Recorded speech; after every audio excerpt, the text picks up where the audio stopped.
Olá, meus irmãos, graça e paz, bom dia a todos, tudo bem? Mais uma vez eu manifesto o meu desejo de que todos estejam bem, guardados e protegidos pela boa mão do nosso Senhor e Salvador Jesus Cristo. Mais uma vez estou aqui para ministrar uma palavra. Já estamos com a nossa data de retorno marcada para o dia 5 de julho, nos cultos de 8 da manhã e 18 horas, onde estaremos também, além de louvar, adorar, ouvir a palavra do Senhor, estaremos ainda participando da Santa Ceia, estaremos nos assentando à mesa com o Senhor para então comermos do pão e tomarmos do cálice, todos unidos, todos como igreja do Senhor. Tomaremos no decorrer das próximas 2 semanas algumas providências para a segurança e saúde de todos os membros do Sejum. Mas enquanto este dia não chega, enquanto não estamos ainda no nosso culto presencial, eu estou aqui então de volta no nosso canal do YouTube para ministrar uma palavra sobre a sua vida. E a palavra que eu quero ministrar tem um pouco a ver com o nosso retorno, está registrada lá no livro de Neemias, o capítulo é o capítulo 1. Deixa eu colocar o meu segundo par de olhos. Neemias capítulo 1 diz assim o texto bíblico: as palavras de Neemias, filho de Acalias, no mês de Quisleu, no ano 20º, estando eu na cidadela de Suzã, veio Anani, um de meus irmãos, com alguns de Judá. Então lhes perguntei pelos judeus que escaparam e que não foram levados para o exílio e acerca de Jerusalém. Disseram-me: os restantes, que não foram levados para o exílio e se acham lá na província, estão em grande miséria e desprezo. Os muros de Jerusalém estão derribados e as suas portas queimadas. Tendo eu ouvido estas palavras, assentei-me e chorei, e lamentei por alguns dias, e estive jejuando e orando perante o Deus dos céus. E disse: ah, Senhor, Deus dos céus, Deus grande e temível, que guardas a aliança e a misericórdia para com aqueles que te amam e guardam os teus mandamentos. Estejam, pois, atentos os teus ouvidos e os teus olhos abertos para acudires à oração do teu servo, que hoje faço a tua presença, dia e noite, pelos filhos de Israel, teus servos, e faço confissão pelos pecados dos filhos de Israel, os quais temos cometido contra ti, pois eu e a casa de meu pai temos pecado. Temos procedido de todo modo corruptamente contra ti. Não temos guardado os mandamentos, nem os estatutos, nem os juízos que ordenaste a Moisés, teu servo. Lembra-te da palavra que ordenaste a Moisés, teu servo, dizendo: se transgredirdes, eu vos espalharei por entre os povos.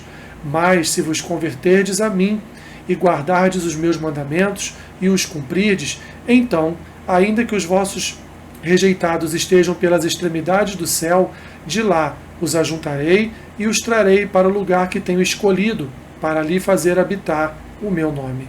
Estes ainda são teus servos, e o teu povo que resgatastes com teu grande poder e com tua mão poderosa. Ah, Senhor, estejam, pois, atentos os teus ouvidos à oração do teu servo, e à dos teus servos que se agradam de temer o teu nome. Concede que seja bem-sucedido hoje o teu servo, e dá-lhe mercê perante este homem. Nesse tempo, eu era copeiro do rei. Oremos. Pai, obrigado pela tua palavra. Neste momento de reconstrução, neste momento que estamos nos preparando para voltar à tua casa, nós pedimos ao Senhor que a tua palavra fale ao nosso coração, que ela seja fonte de luz, de edificação e de bênção para nós. É o que eu te peço. Alcança o teu povo nesta manhã, em nome de Jesus. Amém. Meus irmãos, toda obra parada, quando é retomada, precisa de novos ajustes, algumas correções e até trocas de materiais que já se encontram desgastados pela intempérie e também por muito tempo sem serem utilizados, sem serem mexidos, sem serem remexidos. Alguns dizem, inclusive, que melhor é construir do que reconstruir. Dizem alguns que reconstruir te exige muito mais trabalho, muito mais empenho, muito mais diligência do que construir a partir do nada. Quando, por exemplo, um atleta um atleta de alto rendimento, um atleta profissional, para de exercitar por alguns dias ou alguns meses por conta de alguma lesão, o seu retorno é sempre mais difícil, porque o seu corpo já estava habituado, o seu corpo já havia se acostumado com este longo período sem exercícios físicos, sem aquele esforço a mais para um rendimento melhor nas suas competições, ou seja, o corpo havia se habituado a descansar. E agora, ao retomar as atividades físicas, além de tirar a preguiça corporal, o atleta ainda se vê diante das dores, diante da trava muscular, diante de tantas coisas que acabam por prejudicar o retorno das suas atividades físicas. Por exemplo, um outro exemplo, quando nós estudamos um idioma e ficamos algum tempo sem ter contato com aquela língua, quando nós retomamos o contato com aquele idioma, nós temos alguns percalços, algumas dificuldades, precisamos dar alguns passos atrás nos nossos estudos para que a gente possa avançar, se alicerçar e então se reencontrar com o idioma, se reencontrar com algumas palavras que já haviam fugido do nosso vocabulário, do nosso dicionário. De uma forma geral, a vida ela é assim, meus irmãos. Tudo que nós paramos de fazer, quando queremos retomar, quando queremos retornar, encontramos grandes dificuldades nessa retomada. Nós estamos por praticamente 3 meses sem cultuar ao Senhor em sua casa. Nós estamos cultuando ao Senhor na nossa casa, nós estamos orando na nossa casa, lendo as Escrituras na nossa casa, como na verdade sempre deveríamos ter feito.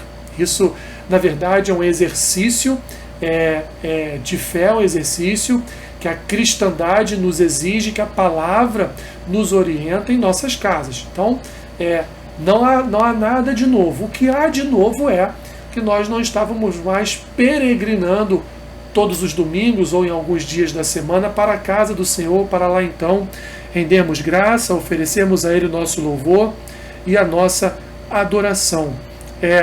Portanto, nós estamos então há 3 meses, ou quase 3 meses, dentro deste novo contexto de servir ao Senhor em nossa casa e ouvir as pregações através dos canais, das redes sociais que têm nesse período nos abençoado de muitas maneiras. Ou seja, é lógico que por conta disso, meus irmãos, a nossa vida espiritual ela pode ter sofrido um certo baque.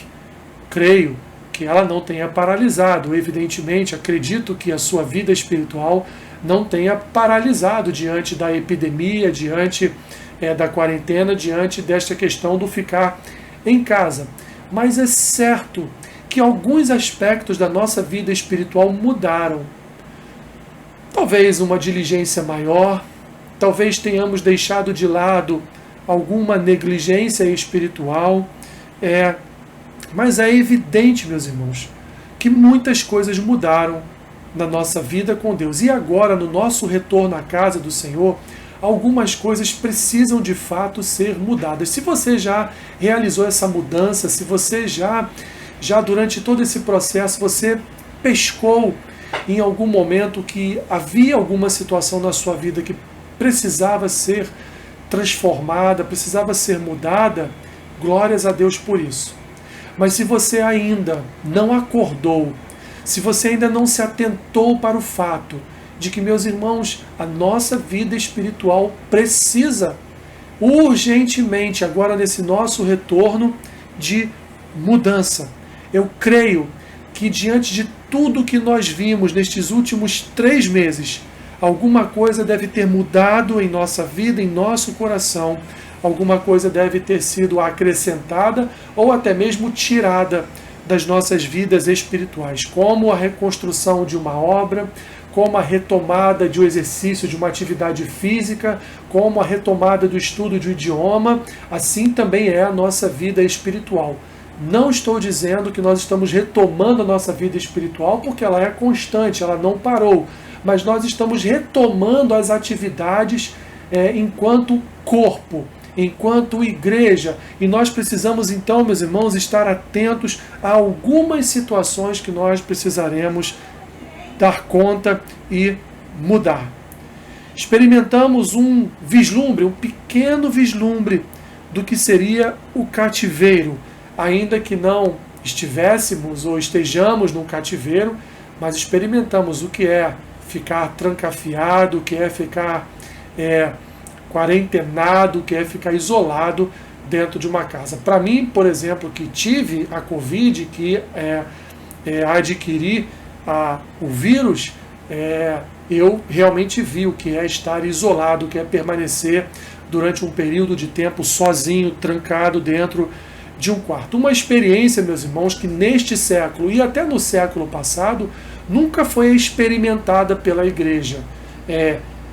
Excluindo-se, evidentemente, alguns países que perseguem o cristianismo, mas aqui no lado ocidental do mundo nós temos uma liberdade religiosa.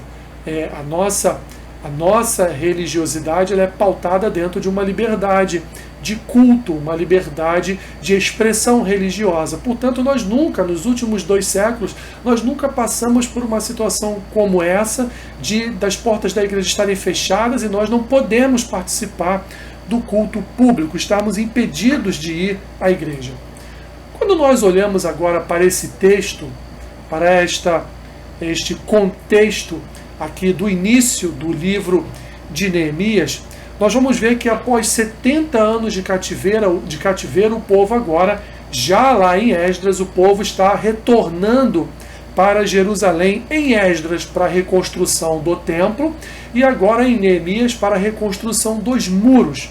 Ou seja, haveria na verdade uma reconstrução de toda a cidade, que havia sido profetizada por Jeremias, havia sido profetizada por Isaías, de que o rei, no caso lá em Esdras, o rei Ciro, ele baixou um decreto, editou um decreto autorizando para quem quisesse, para os judeus que quisessem, retornarem a Jerusalém para a reconstrução do templo e para a reativação da sua religiosidade, das suas funções religiosas. Num primeiro momento, Zorobabel e Esdras retornaram com milhares do povo, com milhares de famílias do povo para Jerusalém para a reconstrução do templo, conseguiram uma reconstruir algo no templo, que eles retomaram então as atividades cultuais, religiosas no templo.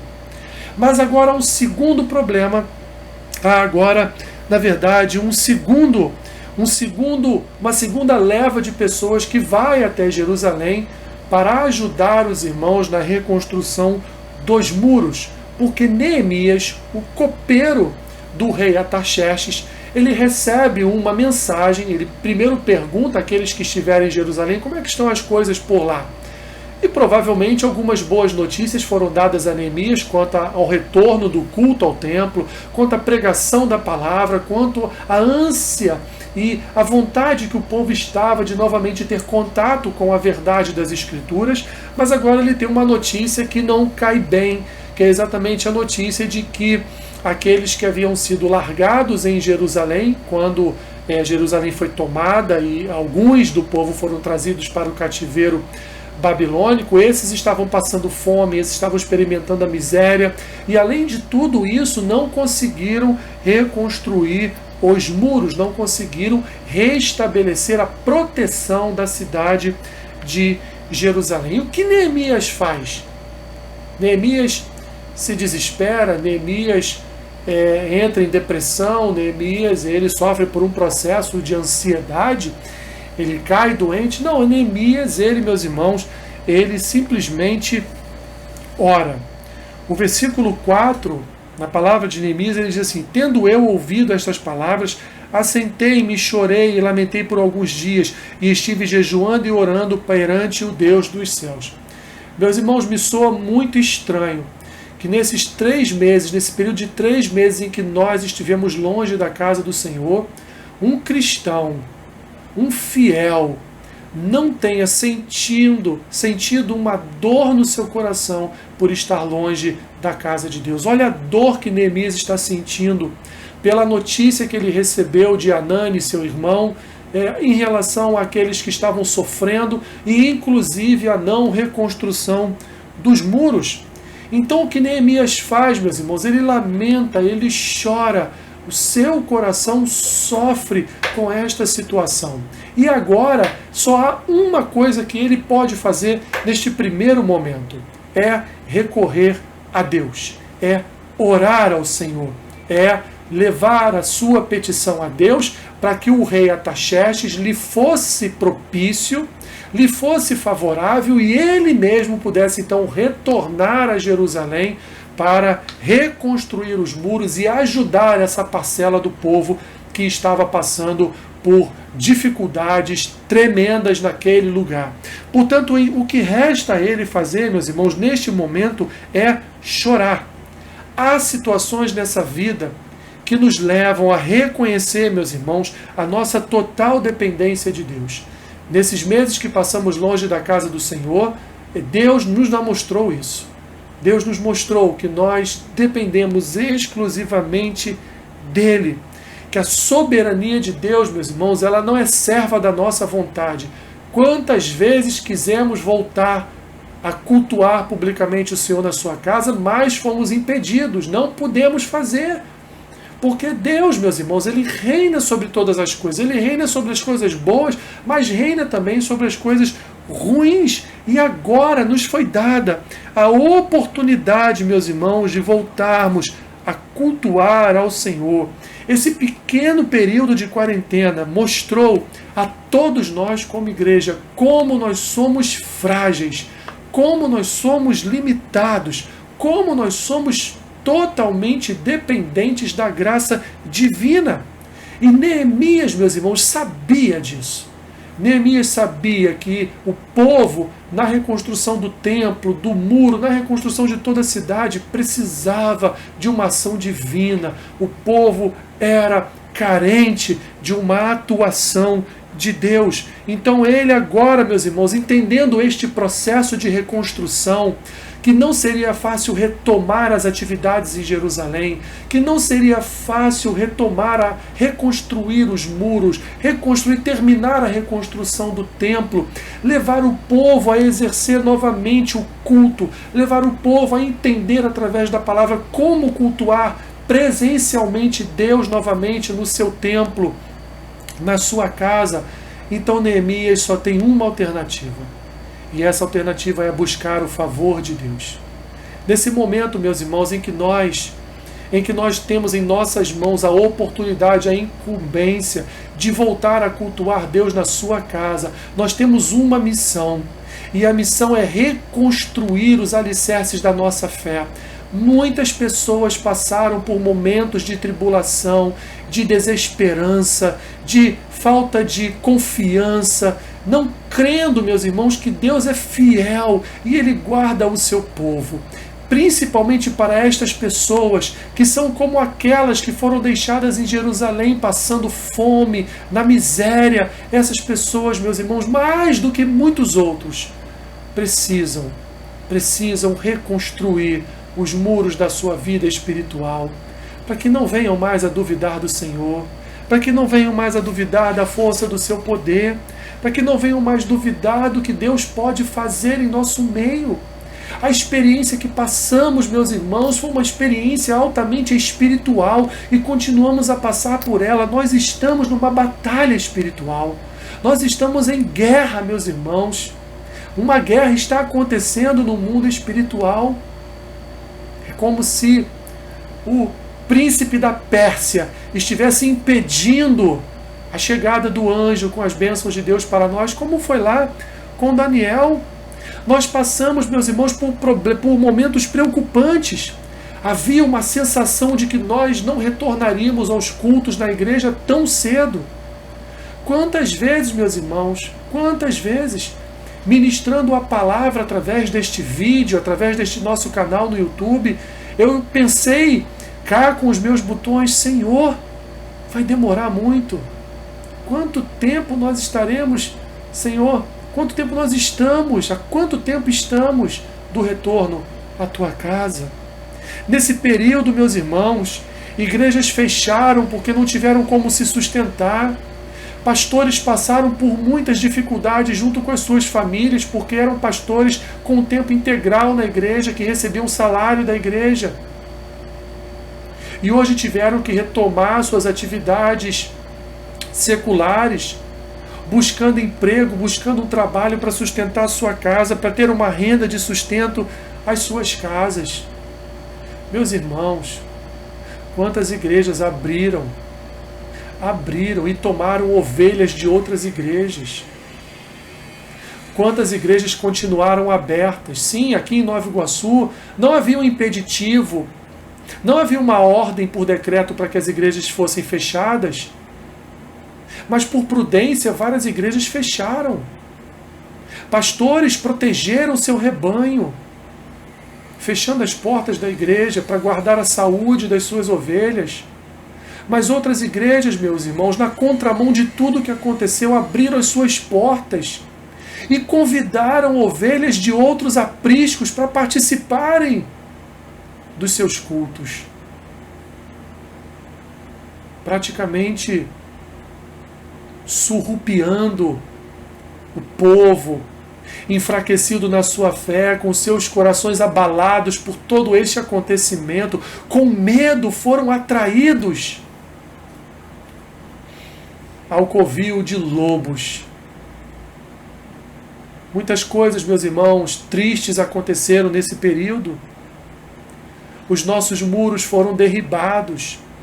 Deus expôs toda a nossa fragilidade como seu povo. Se você não se sentiu assim, meu irmão e minha irmã, nu diante de Deus nesse período, havia algo de errado com a sua vida espiritual. Mas agora temos a oportunidade de voltar. Deus está permitindo aos poucos o nosso retorno aos cultos, sob agora decreto de homens, sob decreto dos Ciros, sob o decreto dos Darios, sob os decretos dos Ataxerxes da hora. Deus está permitindo o nosso retorno. Nós teremos a oportunidade, meus irmãos, de continuar a reconstrução da nossa vida espiritual, mas agora também cultuando ao Senhor na sua casa, na sua igreja, na comunhão dos santos, revendo os nossos irmãos, não podendo ainda abraçar, apertar a mão, estar muito próximo, mas estaremos na companhia dos nossos irmãos como corpo, nos assentando à mesa e ali participando da ceia com o Senhor. Mas nós precisamos, meus irmãos, nos atentar para esta oração de Neemias e começar a trabalhar de forma diferente nas nossas vidas espirituais. Neemias, meus irmãos, vai nos apresentar 3 circunstâncias dentro da sua oração. A primeira, ele vai reconhecer que Deus é fiel, versículo 5. A segunda, ele vai confessar a sua verdadeira condição diante de Deus, não só a sua, mas a de todo o povo. Ele vai confessar os seus pecados. E na terceira circunstância, ele vai dizer a Deus, falar com Deus, que ele perseguirá a obediência à sua palavra. Ele reconhece, meus irmãos, que Deus é fiel no versículo 5. Neemias, meus irmãos, transmite a nós que nós nunca podemos duvidar da fidelidade de Deus. Ele diz, e disse, Senhor, Deus dos céus, Deus grande e temível, que guardas a aliança e a misericórdia para com aqueles que te amam e guardam os teus mandamentos. Deus, meus irmãos, guarda a aliança dele e age com misericórdia para com o seu povo. Como podemos duvidar da sua fidelidade, meus irmãos? E muitos nesse período duvidaram da fidelidade do Senhor. Deus, meus irmãos, ele é misericordioso, Deus é amoroso. E ele age segundo a sua piedade, segundo o seu amor, para aqueles que guardam os seus mandamentos. Deus, ele suporta, ele carrega o fardo do seu povo, como vai dizer o salmista no Salmo 68. Deus, meus irmãos, é um Deus que cumpre a sua promessa, cumpre a sua aliança. E ele prometeu guardar a vida do seu povo, ele prometeu guardar o seu povo. Ele cumprirá, meus irmãos, a aliança da cruz. Aquela aliança que foi feita através do sangue de Cristo, Ele cumpre sobre as nossas vidas, porque há em nós a marca, o selo do Cordeiro de Deus. Ele olha para nós e vê o sangue de Jesus aspergido sobre as nossas vidas. Ele olha para nós e vê a santidade de Cristo em nós. Ele vê a pureza da obra da cruz em nós. Como podemos duvidar do Senhor? Como podemos, num só momento, meus irmãos, num só momento, pensar que Deus estaria nos abandonando? Neemias também confessa, meus irmãos, confessa os pecados dele e também do povo. Neemias não se exclui da relação dos pecadores diante do Senhor. O povo ainda estava sofrendo porque ainda pecava. E o pecado, meus irmãos, é o grande responsável pelo afastamento de Deus. O pecado foi o grande responsável pelo cativeiro. O pecado, certamente, meus irmãos, é também o responsável por esse vírus, por essa quarentena, por toda essa confusão mundial. Há um juízo divino sobre as nações. Meus irmãos, nós estamos diante de um vírus. Deus enviou um vírus para o juízo das nações, mas também, meus irmãos, para o juízo do seu povo. Pois nesse momento é que vimos, nesse momento é que vislumbramos, nesse momento é que vimos aqui, diante dos nossos olhos, quem era povo de Deus e quem não era. Nesse momento, meus irmãos, nesse momento é que nós exercitamos a nossa fé diante de tudo que está acontecendo à nossa volta. Jesus, meus irmãos, morreu pelos nossos pecados. E por ter morrido pelos nossos pecados, Ele trouxe sobre nós o perdão do Pai sobre os nossos pecados e ainda nos reaproximou em intimidade com Deus. Nós somos o povo da intimidade de Deus. Nós somos o povo escolhido por Deus para ter em comunhão com Ele e seu Espírito. Jesus morreu naquela cruz por mim e por você.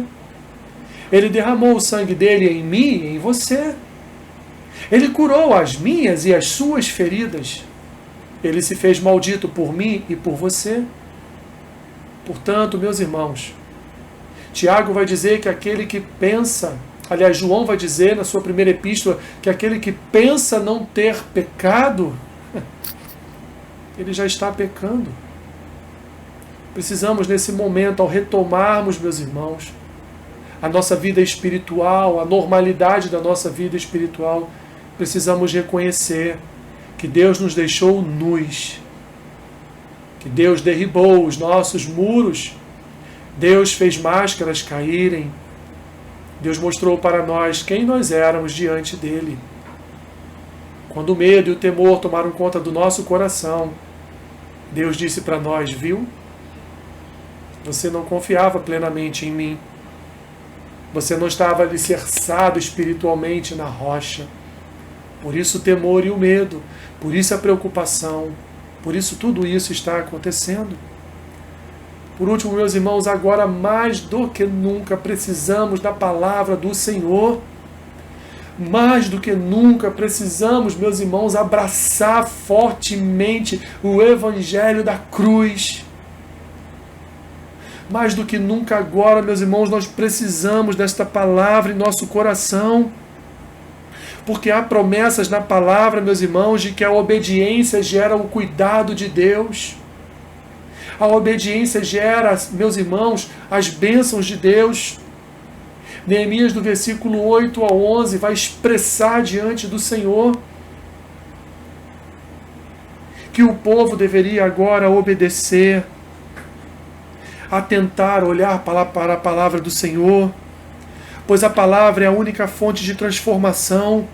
É através dela que o Espírito ilumina os olhos do nosso coração.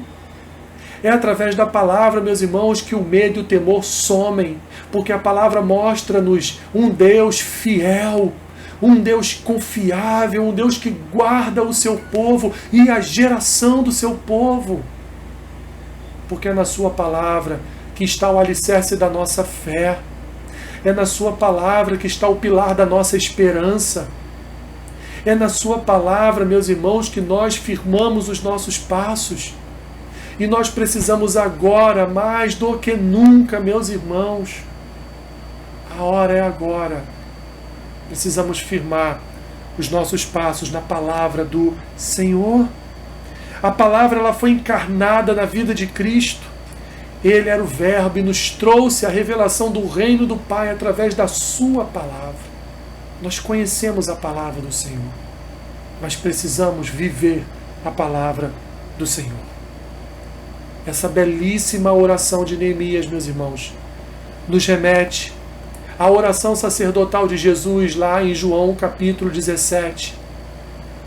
Quando Jesus toma para si todo o poder e a autoridade emanados de Deus e ora pelos seus discípulos, ora pela sua igreja, rogando a Deus, meus irmãos, buscando em Deus as bênçãos do Senhor para o seu povo, para a caminhada do seu povo. Nós temos um sumo sacerdote que ora por nós diante de Deus.